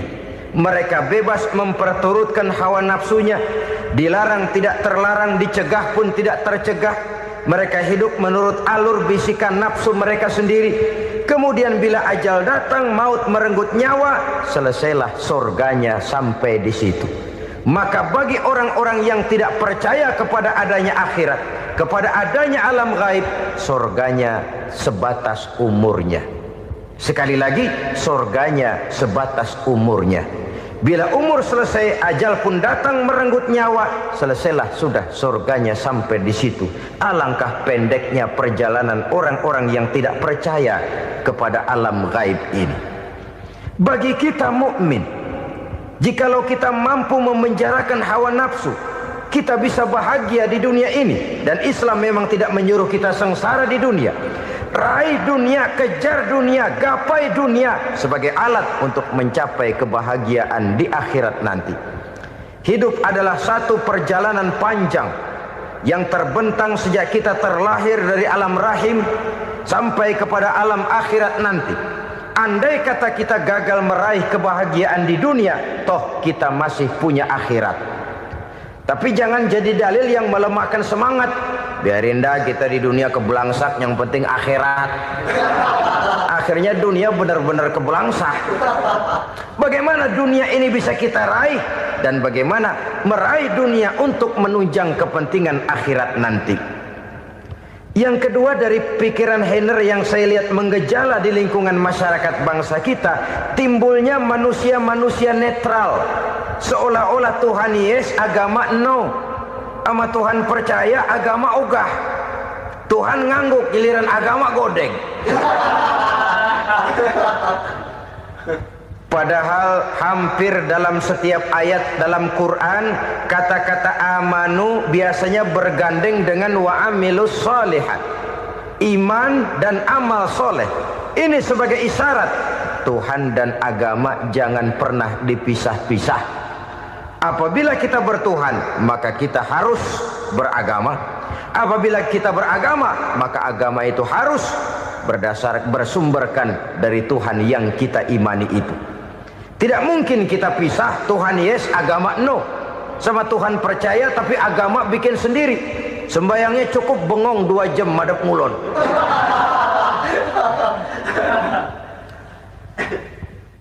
Saudara-saudara kaum muslimin rahimakumullah. Jadi dengan demikian, agama yang kita akui merupakan unsur mutlak di dalam pembangunan sekarang ini, merupakan bagian dari kehidupan yang menuntun kita bahwa di balik alam nyata ini, di balik alam syahadah ini ada alam gaib. Dan mudabbir, murabbi, yang mengatur, yang menguasai, yang memelihara baik dia alam nyata, baik dia alam gaib, tidak lain adalah Allah Subhanahu wa ta'ala. Di sana ada satu super power, satu maha kekuatan yang kita perlu bersandar kepadanya. Sebagai makhluk nyata yang hidup di alam nyata, berbuatlah secara nyata sebagaimana harusnya kita berbuat. Karena Islam jelas bukan agamanya orang pemalas. Islam jelas bukan agamanya orang yang mengajarkan setelah selesai sholat boleh duduk, nggelenggem ayam-ayam, ndelohom, menghitung bintang di langit sambil menunggu keajaiban. Tidak.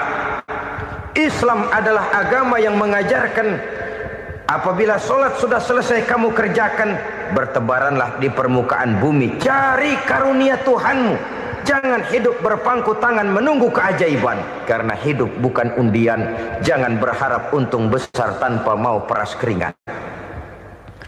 Tapi di sebalik itu toh kita juga harus yakin bahwa di sisi usaha nyata yang kita lakukan ada satu super power, satu maha kekuatan gaib yang menentukan berhasil dan tidaknya usaha kita. Kepercayaan kepada hal semacam inilah yang mendorong kita untuk mempunyai sandaran vertikal, agar jikalau usaha ini berhasil kita tidak lupa diri dan lupa daratan. Jikalau usaha ini gagal kita tidak putus asa dan buruk sangka, tidak cupik pandangan dan sempit hati, tapi mampu melihat persoalan dengan kacamata putih sambil husnuzon kepada Allah Subhanahu wa ta'ala. Kita percaya malaikat itu ada. Ada yang namanya raqib dan atid, mengawasi gerak hidup kita sampai kepada gerak hati kita. Ini memberikan sugesti agar kita berhati-hati. Tidak sejengkal tanah pun kita bisa berlindung dari pengawasan raqib dan atid. Ada munkar nakir yang akan menyoal kita di alam kubur. Ada malaikat Malik, penjaga neraka. Ada malaikat Ridwan yang menjaga surga. Kita percaya kepada adanya jin, kita percaya kepada adanya setan, iblis. Percaya kepada adanya, bukan mempercayai si setan, si iblis lalu menjadikannya sebagai teman. Tidak. Percaya bahwa mereka itu ada dan merupakan makhluk Allah yang gaib yang diciptakan Allah Azza wa Jalla. Kepercayaan kepada alam gaib memberikan motivasi terhadap gerak lahir manusia, sehingga dengan motivasi kepercayaan kepada yang gaib, gerak lahir jadi lebih terarah, jadi lebih terpelihara. Pernah seseorang bertanya, "Pak, apakah adanya akhirat bisa dibuktikan secara ilmiah?" Saya bilang tidak bisa, tidak bisa. Kenapa? Karena yang berangkat nggak pernah pulang kemari lagi. Kalau dia pulang kemari bisa kita tanya bagaimana enak di sono. Cuma secara moral saya katakan, lebih beruntung orang yang percaya kepada akhirat daripada yang tidak. Sekarang saudara percaya akhirat ada, lalu saudara baik-baik di dunia, sholat, puasa, zakat, menolong orang lain, menebarkan kebajikan. Saudara mati, andai kata akhirat tidak ada, toh dalam hidup saudara sudah berbuat baik. Paling tidak nama saudara akan dikenang sebagai orang baik. Sebaliknya, saudara percaya, kata saya, bahwa akhirat tidak ada, lalu hidup semau-maunya, tenggelam dalam maksiat dan munkarat, menentang Allah, tidak mau ruku dan sujud. Lalu saudara mati, kemudian akhirat ada, ayo mau apa? Bekal tidak punya. Jadi secara moral lebih beruntung orang yang percaya kepada adanya akhirat daripada yang tidak percaya. Dan itu alam gaib yang tidak bisa dibuktikan secara eksat. Jangankan untuk membuktikan seperti itu, dalam kehidupan sehari-hari saja yang kita rasakan tidak selalu berbentuk toh. Angin, bagaimana sih bentuknya angin? Kita tidak tahu. Merah, buktinya kalau dikerok merah.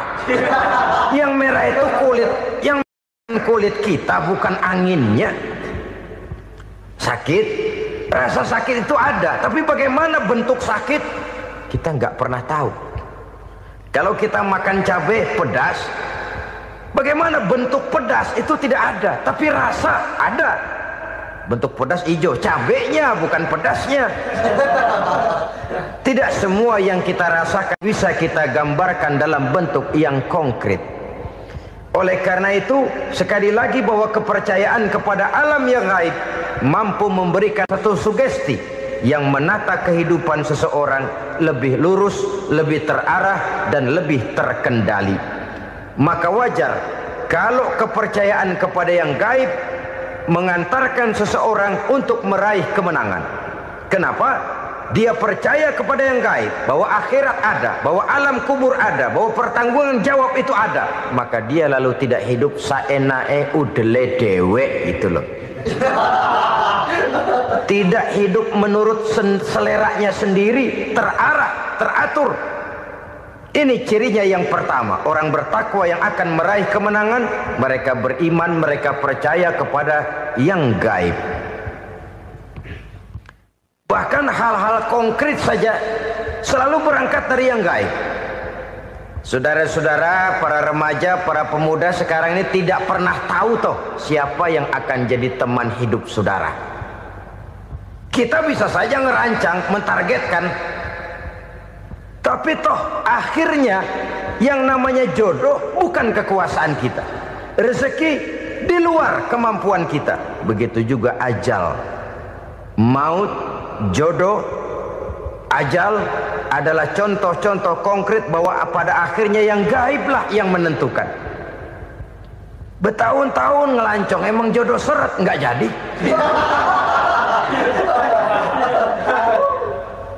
Begitu kenal baru setengah malam nginep ditangkap hansip kan.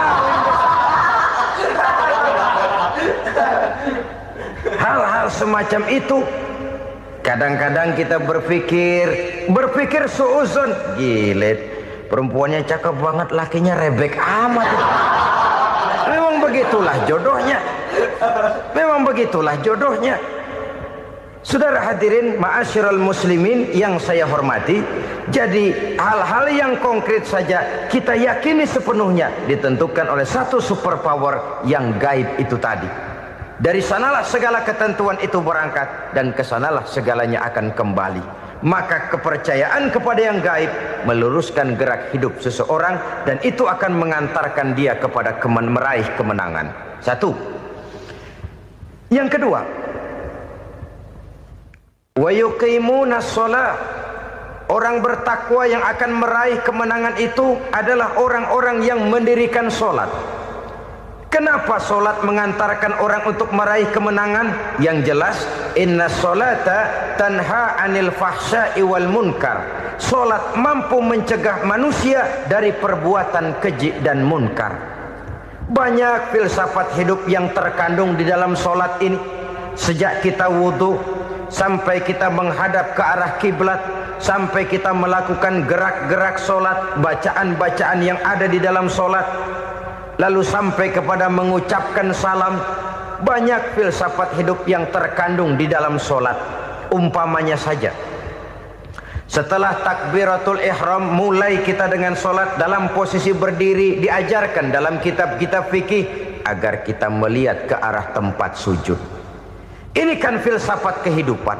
Kalau kamu sholat dalam posisi berdiri, lihat tempat sujud. Jangan sholat mata jelalatan, sebab nanti bisa mengurangi kekhusyuan. Jadi wajar kalau yang dikatakan bahwa yang paling afdol adalah shaf yang di depan. Kenapa? Secara harfiah pengertiannya akan lebih mengundang kekhusyuan. Kenapa? Kalau kita di shaf paling depan di masjid umpamanya paling banter kita lihat tembok. Tapi kalau kita shaf di tengah atau di belakang, orang-orang di depan kita pun akan kelihatan. Yang bajunya loreng, yang bajunya genggang, yang bajunya macam-macam. Kita lihat, kadang-kadang kita pikirin, ada yang bajunya bolong. Kita sholat tapi dalam hati, nih orang bajunya robek yang nggak tahu apa. Ada saja hal-hal yang mengusik kekhusyuan kita. Oleh sebab itu diajarkan dalam posisi berdiri, lihat, arahkan pandangan matamu kepada tempat sujud. Ini kan filsafat kehidupan. Maksudnya apa? Kalau lagi diri lihat dong tempat sujud. Kalau udah di atas ingat dong sama yang bawah. Kalau sudah tinggi ingat dong dari mana kamu berangkat. Kalau sudah berkuasa bantu dong yang lemah. Kalau sudah kaya santuni dong yang miskin. Kalau sudah alim bimbing dong yang awam. Ini filsafat kehidupan. Dalam posisi berdiri kau lihat tempat sujud. Ini akan melahirkan kepekaan sosial di mana seseorang mau tahu kepada orang lainnya. Bagaimanapun kaya kita, tinggi pangkat dan jabatan kita, jikalau hidup hanya untuk kepentingan perut sendiri saja, rasanya belum membawa manfaat di dalam kehidupan kita. Tapi efek yang tertinggi sesungguhnya, sholat mencegah manusia dari perbuatan keji dan munkar. Perbuatan keji dan munkar walaupun kelihatannya mendatangkan uang, membawa keuntungan, tapi itu keuntungan semu, keuntungan sementara. Dengan menipu orang lain kita bisa dapat untung, tapi tidak membawa berkah. Dan itu adalah kerugian besar dalam kehidupan kita. Maka untuk meraih kemenangan harus dimulai dengan membentuk kepribadian yang tegar, memiliki sandaran vertikal yang langsung kepada Allah Subhanahu wa ta'ala. Dan itu hanya bisa kita tempuh melalui jalur ibadah formal yang sudah ditentukan Allah, yakni sholat yang 5 waktu. Untuk memperkuat itu ada sholat-sholat sunnah, rawatib, nawafil sebagai terminal-terminal kontrol cadangan untuk memelihara stabilitas temperatur batin di dalam kita berhubungan dengan zat yang maha gaib, yaitu Allah Subhanahu wa ta'ala. Orang sering bertanya, Pak, itu tetangga saya nggak sholat, duitnya nggak habis-habis, Pak. Nggak sholat tapi mobilnya tambah terus.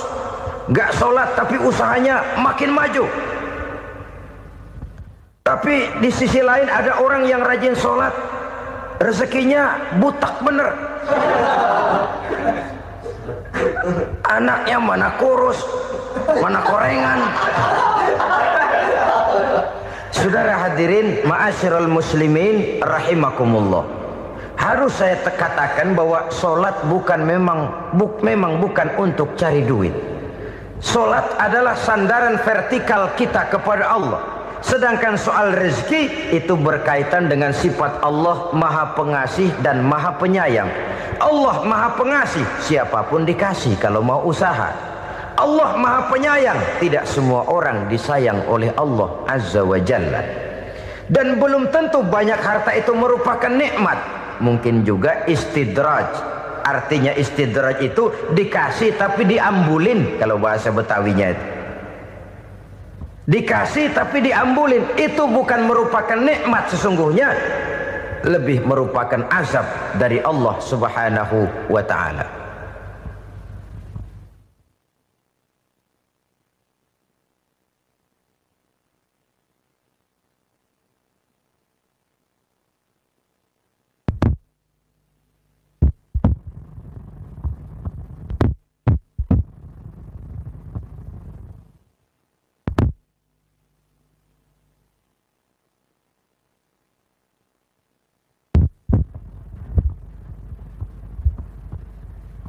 Agama mempunyai sistem sholat, dan kita umat Islam telah dituntun oleh Allah Subhanahu wa ta'ala yang wajibnya 5 kali dalam sehari semalam mendirikan solat, dan itu tentu berada dalam jangkauan kemampuan manusia.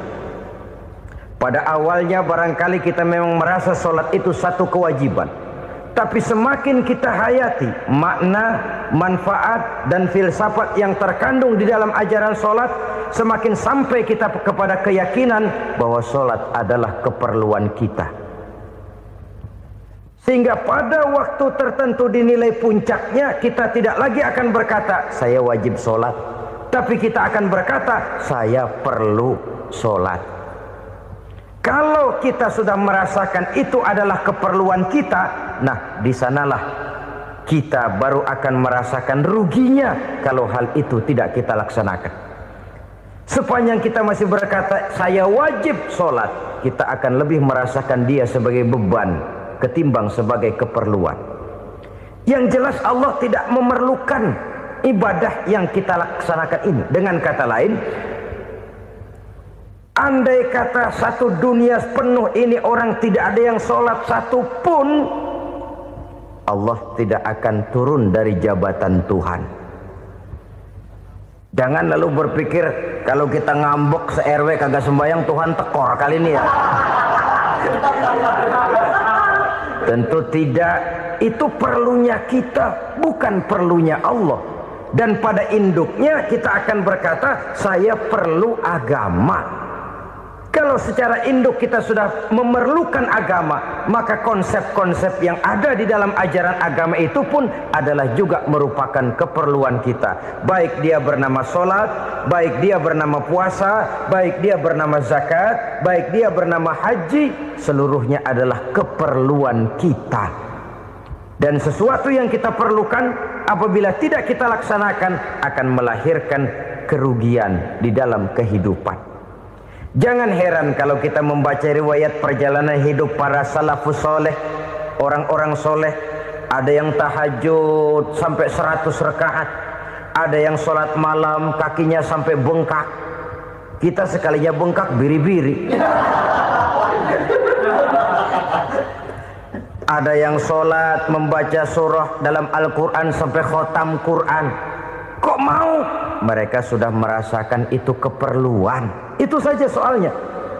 Satu saat pun jikalau kita merasa bahwa itu keperluan saya, kita pun akan melaksanakan seperti itu. Keperluan saya dalam kehidupan. Inilah yang kedua. Yang ketiga, orang bertakwa yang akan meraih kemenangan itu, wa mimma razaqnahum yunfikun. Mereka membelanjakan sebagian daripada rezeki yang diberikan Allah kepada mereka. Mereka infakkan di jalan Allah. Ada satu dialog menarik. Satu hari seorang anak muda bertemu dengan seorang kakek-kakek yang sudah dikenalnya baik. Bertanyalah anak muda ini, "Kek, umur kakek berapa tahun?" 15 tahun, kata si kakek. "Anak kakek berapa orang?" 1. "Harta kakek berapa banyak?" 15 juta. Si anak muda ini bengong. Lalu protes, "Kok kakek bohongin saya?" "Kenapa?" "Saya tahu umur kakek 70 tahun. Kenapa ngaku 15? Saya tahu anak kakek 5. Kenapa bilang 1? Saya tahu kakek miliuner, miliaran uang kakek. Kenapa ngaku cuma 15 juta?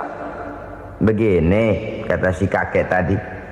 Benar, umur saya 70 tahun. Tapi dari umur yang 70 tahun itu baru 15 tahun terakhir ini saya merasakan ibadah kepada Allah. Meninggalkan maksiat, jauh dari segala macam munkarat. Maka yang 15 tahun inilah yang benar-benar saya rasakan sebagai umur saya. Benar anak saya 5, tapi yang 4 susah diatur. Cuman 1 rasanya nih yang bakal jadi si buah hati belahan jantung pelanjut cerita penerus sejarah. Cuma 1 ini yang saya harapkan, yang akan jadi anak soleh, yang akan membuat saya menerima pensiunan pahala. Kalau yang 4 apek dah, nggak ada harapan. Nah, satu nyekek botol melulu.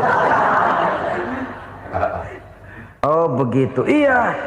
Lalu kenapa kakek bilang harta kakek cuma 15 juta padahal saya tahu kakek uangnya miliaran, depositonya banyak? Ya karena 15 juta itulah yang saya ingat yang pernah saya belanjakan di jalan Allah. Saya merasa itulah harta saya yang sebenarnya. Yang miliaran yang saya simpan di bank kelak kalau satu saat saya mati akan jadi rebutan di antara anak-anak saya. Iya kalau anak saya soleh kayak yang satu ini. Kalau yang 4 tadi udah tulen dia bakal berantem dah berebut tuh. Jadi 15 juta yang saya belanjakan di jalan Allah inilah yang saya merasakan benar-benar harta saya yang sesungguhnya. Dialog ini patut menjadi bahan renungan kita bersama. Diberikan kita umur 40, 50, 60, 70, 80. Berapa tahun dari umur yang diberikan itu yang jalan mulus, yang kita gunakan untuk melaksanakan ibadah? Banyak harta kita simpan di bank, di lemari, di dompet, di tas. Tapi berapa yang sudah kita depositokan di jalan Allah yang akan menemani kita di hari kita kembali nanti? Maka orang bertakwa yang akan meraih kemenangan, wa mimma razaqnahum yunfikun, mereka membelanjakan sebagian dari rezeki yang diberikan Allah di jalan Allah Subhanahu wa ta'ala. Ma'asyiral muslimin rahimakumullah. Zahirnya memang kita memberikan kepada orang lain, tapi hakikatnya kita menyimpan untuk diri kita sendiri. Kita memberikan kepada yatim piatu 25.000. Zahirnya kita memberikan si yatim, hakikatnya kan kita cuma nyimpan. Saya berikan titip kepadamu, ini untuk saya di akhirat. Kau boleh belikan baju, kau boleh belikan untukmu makan, kau boleh bayarkan sekolahmu. Ini untuk saya. Hakikatnya kita nyumbang masjid 1 juta, zahirnya kita berikan kepada panitia masjid, tapi hakikatnya kan cuma titip 1 juta ya untuk saya di alam kubur nanti. Silahkan kau boleh belikan semen, ini uang, belikan besi, belikan pasir. Saya cuma sekedar titip untuk kepentingan saya. Hakikatnya kita cuma sekedar menitip. Sebagaimanapun pada hakikatnya, apapun yang kita miliki dalam kehidupan kan cuma sekedar hak guna pakai, bukan hak milik mutlak. Harta kita, rumah kita, kendaraan kita, kebun kita, pabrik kita, hak guna pakai saja. Hak milik mutlak cuma untuk Allah Subhanahu wa ta'ala. Saudara-saudara kaum muslimin rahimakumullah. Ini yang ketiga. Kemudian yang keempat, orang-orang bertakwa yang akan meraih kemenangan, allazina yu'minuna bima unzila ilaika. Mereka yang beriman, mereka yang percaya kepada apa yang telah diturunkan kepadamu Muhammad, ay Al-Quran, yakni Al-Quranul Karim. Setelah percaya kepada yang gaib, mendirikan solat, kemudian menginfakkan sebagian dari rezeki yang diberikan Allah, mereka juga lalu percaya kepada yang diturunkan terhadap Nabi, yaitu tidak lain Al-Quranul Karim. Sekali lagi di sini, percaya bukan hanya sekedar percaya saja, tetapi percaya lalu menjadikan Al-Quran itu sebagai pedoman hidup. Sebab memang Al-Quran itu adalah GBHM, garis-garis besar haluan muslim. Apa yang harus kita lakukan, apa yang harus tidak kita lakukan, bagaimana mestinya kita bertingkah laku dan berbuat, seluruhnya tercantum di dalam Al-Quranul Karim. Itu sebabnya ketika satu hari Aisyah ditanya bagaimana akhlak Rasul, beliau menjawab, kana Rasulullah sallallahu alaihi wasallam khuluquhul Quran. Akhlak daripada Rasulullah tidak lain adalah Al-Quran. Jawaban simpel ini memberikan gambaran bahwa keseluruhan daripada konsepsi Quran sudah diterjemahkan dalam kehidupan Rasulullah sallallahu alaihi wasallam. Karena kita tahu akhlak adalah keseluruhan dari gerak hidup manusia. Sejak ia berpribadi, berumah tangga, bertetangga, bermasyarakat, sampai kepada berbangsa dan bernegara, Al-Quran tetap memberikan sentuhan nilainya. Oleh karenanya, orang-orang yang bertakwa adalah orang-orang yang menjadikan Al-Quran sebagai pedoman dalam kehidupannya. Dan kita yakini Al-Quran diturunkan kepada Nabi Muhammad bukan merupakan produk Nabi Muhammad. Isi dan redaksinya langsung dari Allah Subhanahu wa ta'ala. Kemudian cirinya yang kelima, orang bertakwa yang akan meraih kemenangan itu, wa ma unzila min qablika. Tidak hanya sekedar percaya kepada yang diturunkan terhadap Nabi Muhammad, yaitu Al-Quran, mereka juga percaya kepada apa yang pernah diturunkan kepada para nabi, kepada para rasul sebelum Nabi Muhammad.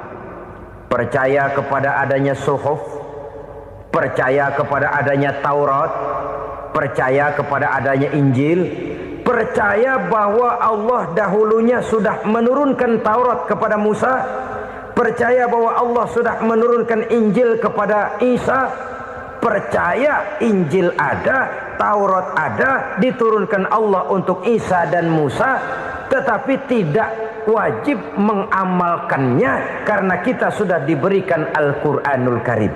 Ini yang perlu saya garis bawahi. Kita percaya Allah telah menurunkan Injil dahulu kepada Isa. Kita percaya bahwa Allah telah menurunkan Taurat dahulunya kepada Nabi Musa. Kadang-kadang ini dijadikan dalih, dikacaukan pengertiannya. Quran saja mengajarkan bahwa orang yang bertakwa harus percaya kepada Injil, maka pakailah Injil. Apalagi kalau ayat sebelumnya ditilap, dihapus, dihilangkan, Injilnya yang ditekankan, maka akan terjadilah penekanan yang salah arah. Karena salah arah akhirnya bisa merusak dan menghancurkan akidah.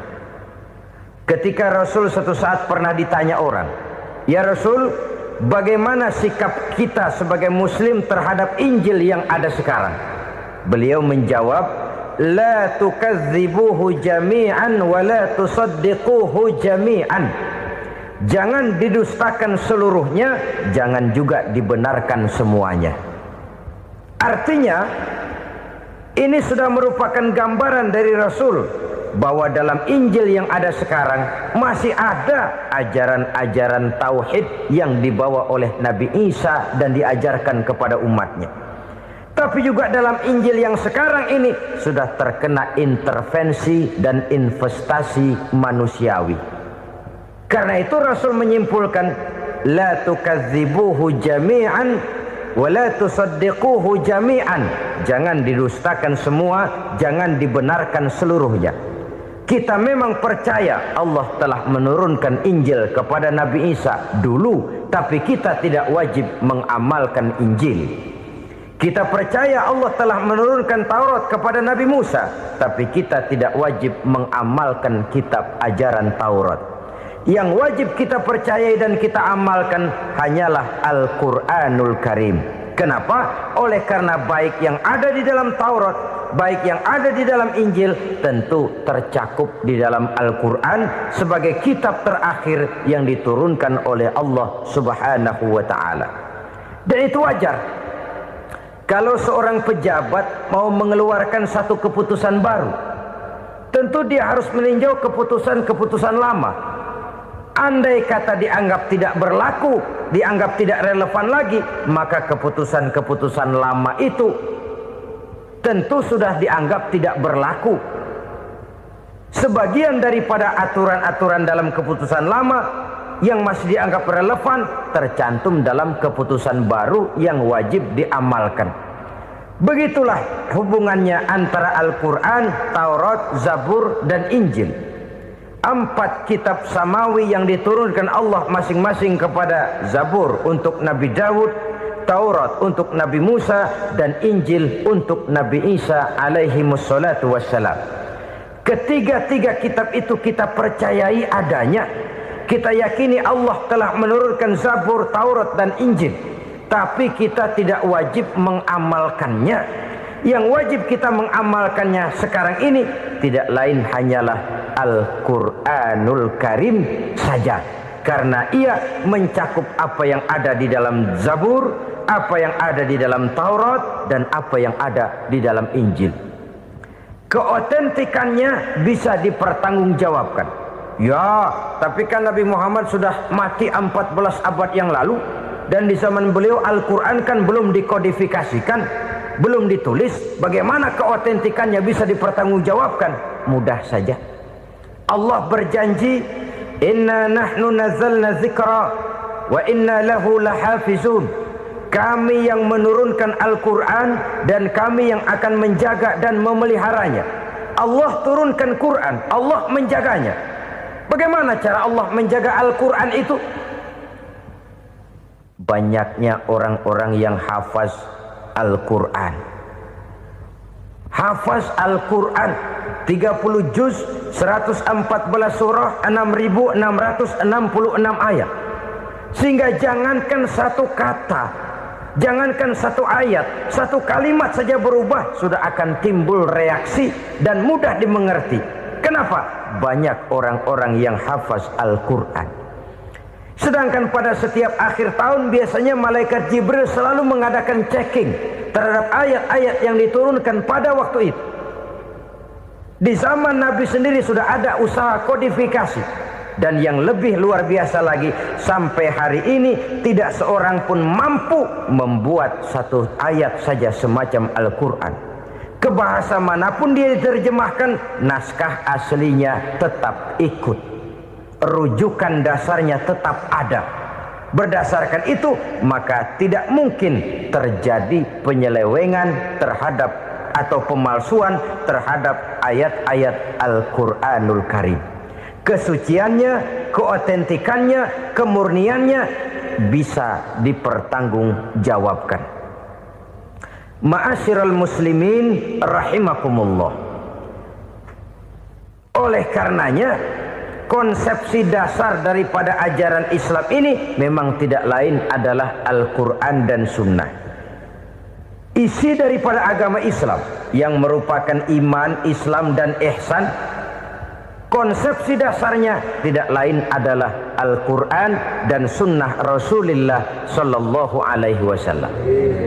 Maka yang kita perlukan sekarang ini adalah terjemahan Al-Quran di dalam kehidupan kita.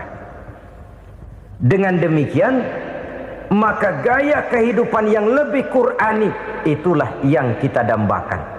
Kita perlu memang terjemahan Quran dalam bahasa Inggris, dalam bahasa Belanda, dalam bahasa Jepang, tapi yang lebih kita perlukan adalah terjemahan Quran di dalam kehidupan kita. Konsekuen, tidak memanipulasi, ringan sama kita jinjing, berat sama kita pikul. Jangan kalau lempengan ayat Quran tuh kira-kira enak diamalin, keras teriakan kita. Giliran kira-kira ayat Quran itu mukul kepala kita sendiri, diam kita. Itu ciri yang pernah disindir Allah dalam awal-awal Baqarah juga. Ciri beragamanya orang yang munafik. Kullama adha'a lahum masyawfih, kata Allah. Wa iza azlama alaihim qamu. Apabila terang mereka jalan, apabila gelap mereka berhenti. Artinya, kalau kira-kira di Islam nguntungin, rame-rame pada teriak Islam. Tapi ketika diminta untuk berjuang, ketika dituntut untuk berkorban, rame-rame mengundurkan diri. Nasib agama tidak ubahnya seperti daun pisang yang dikait orang di tepi jalan lantaran tak berpayung di ketika hari hujan. Manakala hujan usailah sudah, daun itu pun dicampakkan di tepi jalan, diinjak pula orang nan lalu. Artinya orang menjadikan agama cuma sebagai lipstick, decoration only, tidak konsekuen. Hanya pada saat-saat kelihatannya Islam membawa keuntungan, rame-rame orang teriak-teriak tentang Islam. Tapi jikalau diminta berjuang, jikalau dituntut untuk berkorban, biasanya rame-rame juga mengundurkan diri. Jangan heran kalau mayoritas hitungan kita, tapi minoritas peranan kita. Kuantitas kita dalam jumlah, tapi dalam kualitas kita lebih sering jadi penonton daripada jadi pemain. Padahal itu sangat tidak boleh terjadi.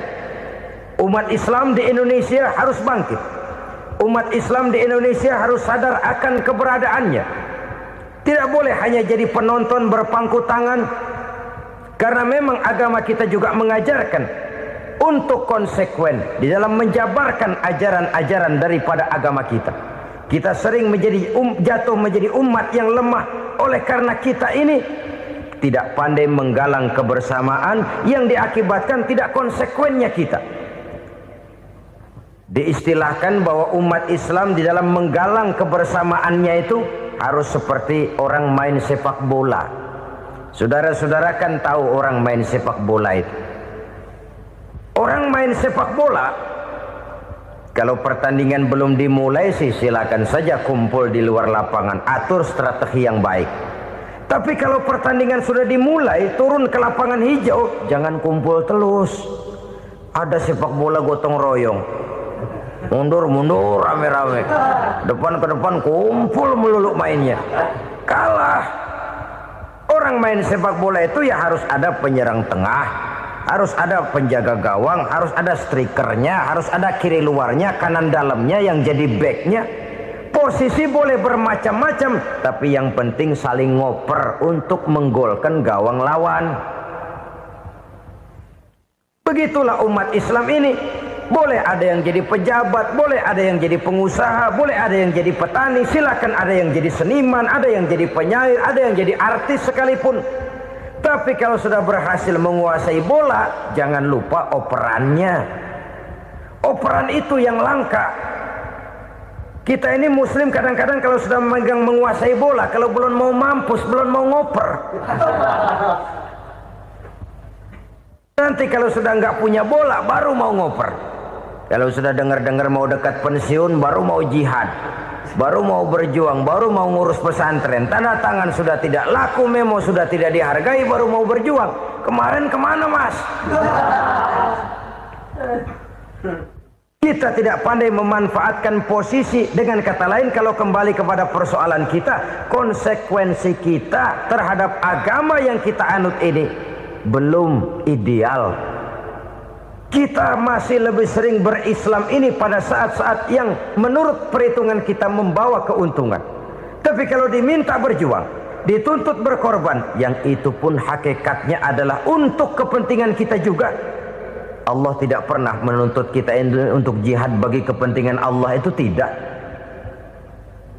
Berjuang menegakkan agama Allah, apakah untuk kepentingan Allah? Tidak. Untuk kepentingan kita. Sebab nilai-nilai jihad itu pada akhirnya akan membawa kita kepada suatu kebahagiaan. Setidaknya kalau tidak di dunia, tentu di akhirat sebagai syahid. Oleh karena itu, pada bagian akhir ini saya ingin mengajak, marilah kita konsekuen. Sekali kita berkitabkan Al-Quranul Karim, mari dia kita jadikan pedoman. Jangan cuma kita jadikan sebagai penghias dinding, pelengkap rumah, bahwa di rumah kita ada Al-Quran, tapi yang baca kecoa. Habis pada bolong tuh Quran. Yang penting kan punya Quran. Ditaruh di pintu rumah. Biar apa? Biar kuntilanak kagak masuk katanya. Ya apa itu nasib Quran, cuma kerjanya jaga pintu, ngusir kuntilanak, ngusir memedi. Bagaimana kita hidup menurut tuntunan Al-Quran? Kadang-kadang tidak pernah menjadi masalah bagi kita. Maka bagaimanakah Al-Quran akan mungkin membawa keberkahan dalam hidup kalau ajarannya kita injak-injak dalam keseharian kita? Mewujudkan gaya hidup yang lebih Qurani, itulah yang akan kita rintis di dalam kehidupan kita. Bertahap, step by step, menurut kemampuan yang ada pada kita. Jika jalan ini tidak bisa kita selesaikan, percayalah akan ada generasi penerus yang akan melanjutkan usaha dan cita-cita mulia itu. Jadi percaya kepada Taurat, percaya kepada Injil, sekadar percaya Allah dahulunya sudah menurunkan itu, tapi kita tidak wajib mengamalkannya. Kenapa? Generasi Injil masa berlakunya sudah kedaluarsa. Taurat masa berlakunya sudah kedaluarsa. Injil pernah berlaku untuk orang Nasrani di zaman Nabi Isa. Taurat pernah berlaku untuk orang Yahudi di zaman Nabi Musa. Setelah generasinya berlalu, datang Rasul penutup yang membawa Al-Quranul Karim, maka Al-Quran itulah yang berlaku menjadi pedoman sampai hari akhir nanti. Jangan jauh dari Al-Quran, karena apabila ini kita lakukan, maka kita akan kembali kepada satu gaya hidup yang jauh dari tuntunan agama, dan itu artinya kita akan semakin jauh untuk meraih kemenangan. Saudara-saudara kaum muslimin rahimakumullah. Yang keenam, yang terakhir, orang-orang bertakwa yang akan meraih kemenangan itu wabil akhirati hum yuqinun. Mereka percaya, mereka yakin seyakin-yakinnya akan adanya hari akhir, di mana seseorang akan mempertanggungjawabkan seluruh perbuatannya di dalam hidup ini. Dan tidak ada satu perbuatan yang bagaimana kecilnya sekalipun yang tersembunyi dalam pandangan manusia yang tidak akan dibukakan persoalannya di mahkamah Qadi Rabbul Jalil di akhirat nanti. Itulah sebabnya maka percaya kepada akhirat disebut secara khusus. Padahal di awal tadi sudah dijelaskan yu'minuna bil ghaib, percaya kepada alam gaib, dan alam gaib ini termasuk akhirat. Kenapa pada bagian akhir disebut lagi akhirat? Karena ternyata bahwa kepercayaan kepada adanya akhirat merupakan induk dari kepercayaan terhadap adanya malaikat, setan, jin dan lain sebagainya, dan akan lebih memberikan sugesti dalam kehidupan manusia untuk meluruskan gerak hidupnya. Jikalau satu saat tergerak hati akan berbuat kejahatan, ingin mencuri, sadarlah, awas ada akhirat. Sebab kalau kita cuma teriak awas ada polisi, itu cuma tertunda sementara, begitu polisi meleng embat. Kalau kita ingin berbuat jahat cuma berteriak awas ada hansip, cuma sementara ketika hansip itu ada. Tapi kalau ceritanya awas ada akhirat, mau menyeleweng awas ada akhirat, mau berjudi awas ada akhirat, mau mencuri awas ada akhirat. Keyakinan yang akan meluruskan gerak hidup manusia sehingga gerak itu jadi lebih terarah dan terkontrol, tidak merugikan baik diri sendiri, lebih-lebih orang lain. Ternyata bahwa kepercayaan kepadanya adanya hari akhirat sanggup menjadi sumber daya kontrol dari kehidupan manusia, sehingga ia tidak terjebak dalam perbuatan maksiat dan munkarat. Saudara-saudara kaum muslimin, inilah saja yang kita bicarakan pada pertemuan kali ini. Semoga Allah subhanahu wa ta'ala memberikan kekuatan zahir dan batin kepada kita untuk dapat meraih kemenangan dengan beriman kepada yang gaib, mendirikan solat, membelanjakan sebagian dari rezeki yang diberikan Allah, percaya kepada Al-Quran, beriman kepada kitab-kitab yang diturunkan sebelum Al-Quran, lalu meyakini adanya hari akhirat. Terima kasih atas segala perhatian, mohon maaf atas segala kekurangan. Usikum wa nafsi bitaqwallah. Wassalamualaikum warahmatullahi wabarakatuh. Waalaikumsalam.